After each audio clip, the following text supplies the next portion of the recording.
मित्रों, सादर नमस्कार। NIT DLED के जितने भी शिक्षक साथी हैं उनका मेरी ओर से प्रणाम।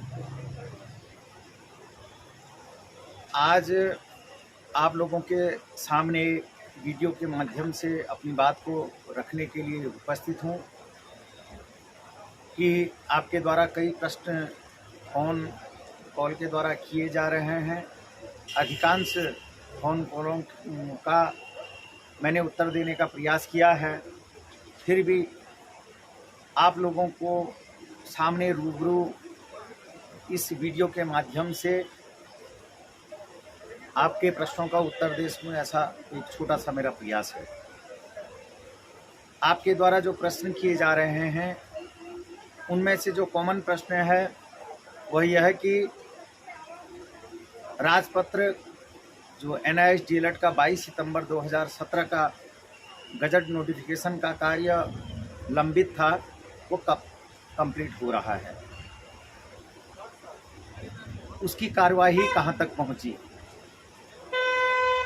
दूसरा, क्या राजपत्र जारी होने के बाद भी हमको 6 महीने का जो सेतु कोर्स अर्थात 18 माह DLED के नाम से जो हमको संबोधन किया जा रहा है, माननीय जज साहब ने जो DLED 18 मंथ का उसमें जजमेंट में उल्लेख किया है, उसको 6 महीने और जोड़ करके उसको 2 साल का करने का जो सुझाव आप लोगों को दिया गया है, उसमें कितनी सत्यता है और क्या ऐसा हो पाना संभव है, यदि होगा तो क्या कठिनाइयाँ होंगी। और भी कई प्रश्न ऐसे हैं जिनका मैं इस छोटे से वीडियो के माध्यम से प्रयास करूंगा कि आप लोगों के सामने सभी बातों का उल्लेख कर सकूं। मित्रों, सबसे पहले मैं आप लोगों को बता देना चाहता हूं, प्रत्येक व्यक्ति इस भ्रम में न रहे कि यह कार्य केवल नंदन बोहरा का है। यह कार्य सभी 14 लाख जो NIT DLED के अभ्यर्थी हैं उन सभी का कार्य है। मैंने आप लोगों से एक निवेदन किया था, एक प्रार्थना की थी कि आप लोग अधिक से अधिक संख्या में दिल्ली पहुंचे। तो आप लोगों के द्वारा न तो कोई फ़ोन कॉल उस दरमियान में आया, न कोई प्रतिक्रिया आई।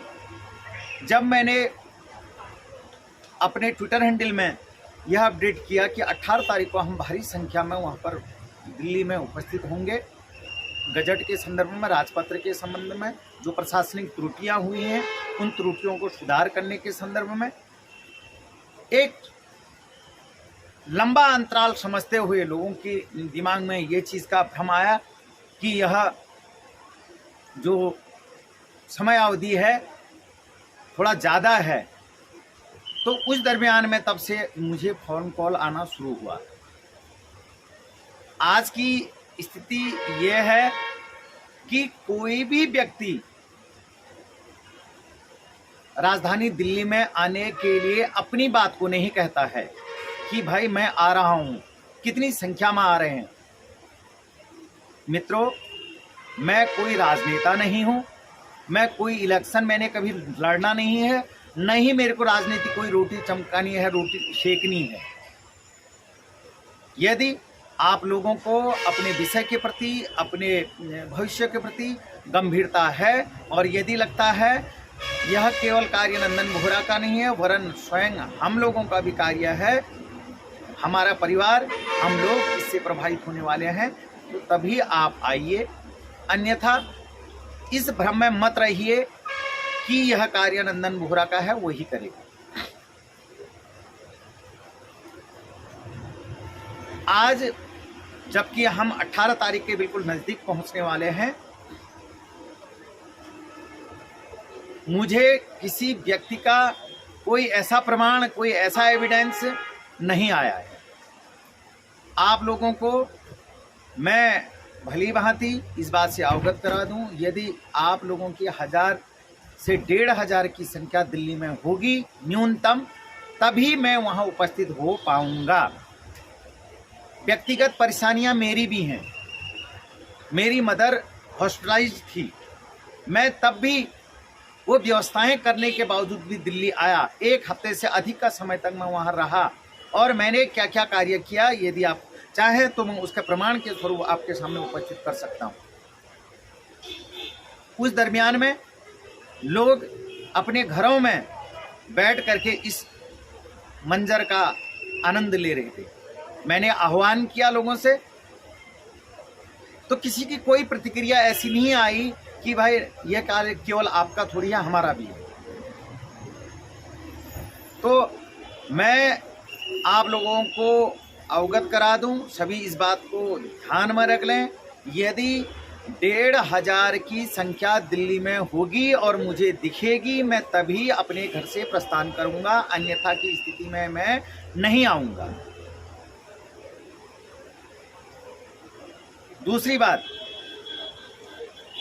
कि राजपत्र का कार्य हुआ है नहीं हुआ है, ये बात से आप समझ सकते हैं कि आपकी निराशा इस बात का प्रतीक है। आपको दहाड़ दहाड़ करके बोल रही है कि यह कार्य अभी लंबित ही है। हम इस बात को बताने में सरकार को सफल हो चुके हैं कि हमको कोई आवश्यकता नहीं है, हमको अपनी भविष्य की कोई चिंता नहीं है। दूसरी बात, क्या राजपत्र बनने के बाद हमको एक जो 6 महीने का, जो 18 महीने करके हमारे डीएलएड को परिभाषित किया जा रहा है, 6 महीने का और सेतु कोर्स करना पड़ेगा? क्या यह सलाह उचित है? मित्रों, आप लोगों को बता दूं, हमारा यह जो कोर्स है 2 साल का ही है। यद्यपि जज साहब ने निर्णय हमारे पक्ष में नहीं दिया, तो एक बात उन्होंने ये भी कहा है, एनसीटी अपने स्वतंत्र बॉडी है, उसको निर्णय लेने का पूर्ण अधिकार है। एनसीटी ने 22 सितंबर 2017 को गजट नोटिफिकेशन के लिए कार्रवाई की थी, जो कि गजट पब्लिकेशन नहीं हो पाया। ये सभी लोग जानते हैं। आप अपनी मार्कशीट के पीछे से पलट करके देखेंगे, 22 सितंबर 2017 के उस पत्र का हवाला दे रखा है, जो कि मान्यता के लिए है और उसका गजट पब्लिकेशन होना था। आप लोग इस बात को समझ लीजिए कि हमारा जो ये डीएलएड किया गया है, एक्सपर्ट कमेटी के द्वारा, विद्वान लोगों के कमेटी के द्वारा, उन लोगों के जो एक्सपर्ट कमेटी ने मीटिंग करी, उसमें एनसीटी है, उसमें एमएचआरडी है और भी कई विद्यालयों के जो प्रतिष्ठित व्यक्ति हैं, उन एक्सपर्ट कमेटियों के द्वारा यह हमारा प्रस्ताव बनाया गया था और ये प्रोग्राम कंडक्ट किया गया था। और जो ये हमारा 2 वर्ष का डीएलएड है, ये 18 महीने में केवल इसलिए हुआ है क्योंकि एक एनसीटी के द्वारा गजट नोटिफिकेशन अगस्त 2017 में जारी हुआ था, जिसमें ये कहा गया था, अनट्रेन्ड टीचरों के द्वारा, राज्यों के द्वारा बारंबार समय अवधि मांगी जा रही थी कि हमारे वहाँ संसाधन ऐसे नहीं हैं। 23 अगस्त 2010 की जो अधिसूचना है टीटी की, वो टीटी क्वालिफाई, वो डीएलएड जो क्वालिफिकेशन पीआरटी के लिए होना चाहिए, वो हमारे पास नहीं है। ऐसे संसाधन वाले हमारे पास न तो संसाधन है न ऐसे अध्यापक हैं। जब ये बारंबार राज्य सरकारों द्वारा मांग की जा रही थी, कई बार आप देखेंगे राज्य सरकारों के मांग करने पर एनसीटी ने इसका उन राज्यों के लिए अलग से गजट नोटिफिकेशन अधिसूचना जारी करी कि आपको यह जो न्यूनतम जो क्वालिफिकेशन है, प्राथमिक शिक्षक अध्यापक नियुक्त करने के लिए जो न्यूनतम क्वालिफिकेशन होनी चाहिए, उसकी आपको इस समय अवधि तक 2012 तक, 2014 तक, 2016 तक ऐसी समय अवधि समय समय पर दी गई। जब बारंबार कई राज्यों के द्वारा ऐसा इस कार्य को नहीं पूरा किया जा रहा था, वो समय जब पूर्ण हो जा रहा था, पुनः मांग की जा रही थी, तो लॉ मंत्रालय ने अगस्त 2017 में एक गजट नोटिफिकेशन जारी करके ये कहा कि मार्च 2019 के बाद कोई भी अनट्रेंड टीचर नहीं रहेगा। इसीलिए और यह बीड़ा पार्लियामेंट में जब उठा उसके बाद तो पार्लियामेंट में भी ये हुआ कि जो डीएलएड है, द्विवर्षीय जो डीएलएड है, उस प्रोग्राम को 18 माहों में कैसे कंप्लीट किया जाए, यह प्रोग्राम बना करके हमको एक्सपर्ट कमेटी द्वारा यह डीएलएड करवाया गया। अब बात यह है कि इंटर्नशिप जो है 6 मंथ का और किया जाए।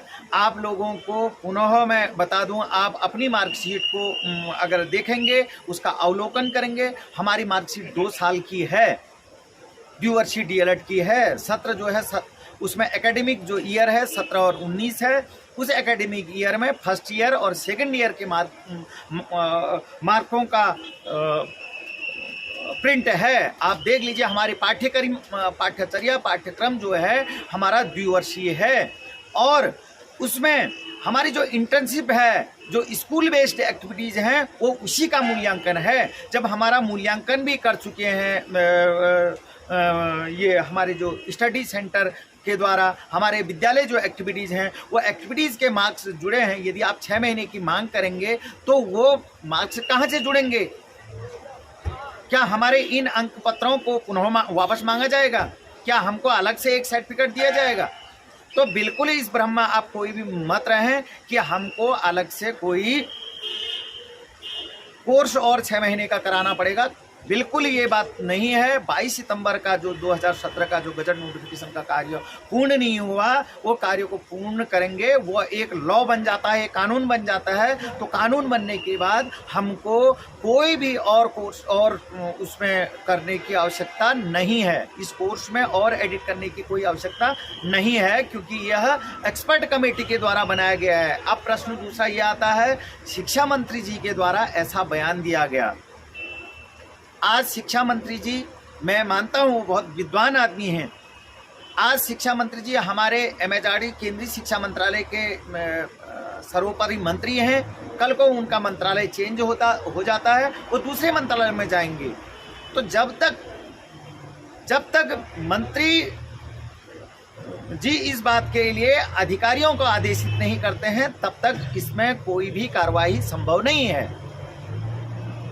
अधिकारी एक्सपर्ट कमेटी बनाती है। एक्सपर्ट कमेटी जो उसमें एनसीटी होती है, MHRD के जो शिक्षा के जो विद्वान लोग होते हैं, जो कमेटी के सदस्य होते हैं, उन सदस्यों के द्वारा यह निर्णय लिया जाता है, न कि मंत्री जी के द्वारा।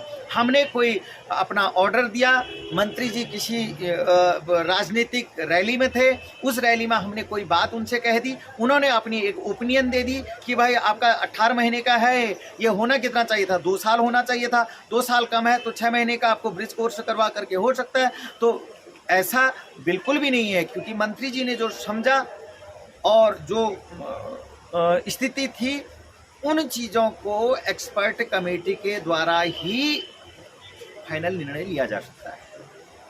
तो मित्रों, मैं आप लोगों को अवगत करा दूं कि मैं 18 तारीख को केवल एक ही कंडीशन में आऊँगा, यदि मुझे वहाँ पर 1500 की लोगों की संख्या दिखेगी तभी आना मेरा सार्थक है, अन्यथा की स्थिति में मेरा वहाँ आना सार्थक नहीं है।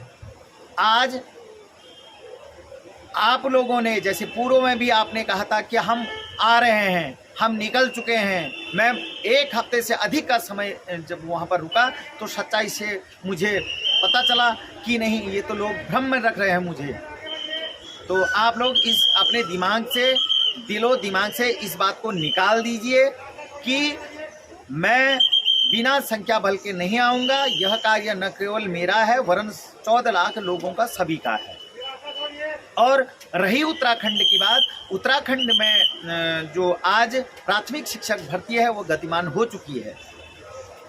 तो आप इस भ्रम में अगर रहेंगे कि इसका लाभ तो नंदन बोहरा को होना है, तो वो आपका भ्रम होगा। एक बात। दूसरी बात, रिव्यू के विषय में कई लोगों ने अपने अपने ओपिनियन दिए हैं समय समय पर कि हम इसके लिए रिव्यू करेंगे, वो कलेक्शन कर रहे हैं। तो मेरे द्वारा न तो किसी का कलेक्शन की बात कही गई है, आर्थिक फंडिंग मैंने न तो आप लोगों से कर रखा है, तो सब लोग इससे प्रभावित हो रहे हैं। लोगों ने